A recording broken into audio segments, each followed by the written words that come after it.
আজকে তো 250 কোটি মুসলমান, 60টা মুসলিম দেশ। যে সময় 313 জন ছিল ওই সময় তো এই দুরবস্থা ছিল না। আজকে 250 কোটির যে দুরবস্থা, মুসলমানের কোন দেশ ছিল না তখনও তো এই দুরবস্থা ছিল না। আজকে তো 60টা মুসলিম দেশ। ওই সময় তো এই দুরবস্থা ছিল না, যখন পেটে ভাত ছিল না, শরীরে কাপড় ছিল না, পায়ে জুতা ছিল না, মাথা গোছার টাই ছিল না, তখনও তো এই দুরবস্থা ছিল না। আজকে তো মুসলমানের চেয়ে খায় না কেউ, বেশি খায় না। দুনিয়ার কেউ মুসলমানের চেয়ে বেশি আইটেম চিনেও না, খায়ও না। এই জন্যই তো আজকে দুরবস্থা। নাইলে আমার যুগ বিয়োগে তো মিলে না। আপনাদের মিলে কিনা জানি না।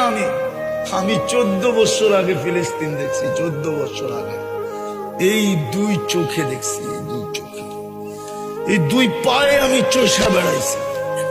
এই জন্য আমার ভিতর চোখ বিয়োগ মিলে না যে ফিলিস্তিন মাটির সাথে মিশে কি করা, ওইখানে বোম ফাটে কি করা, ইরাক মাটির সাথে মিশলো কি করা, ওইখানে বোম ফাটলো কি করা। ফিলিস্তিনে তো ইব্রাহিম খলিল ঘুমাইতেছে ওয়াদিয়ে খালিলে, আরেকদিকে যদি তাকাই তো মুসা আলাইহিস সালাম ঘুমাইতেছে কাসিবে আহমারে। মধ্যখানে তো দেখি 70 জন নবীর কবর চিহ্নিত।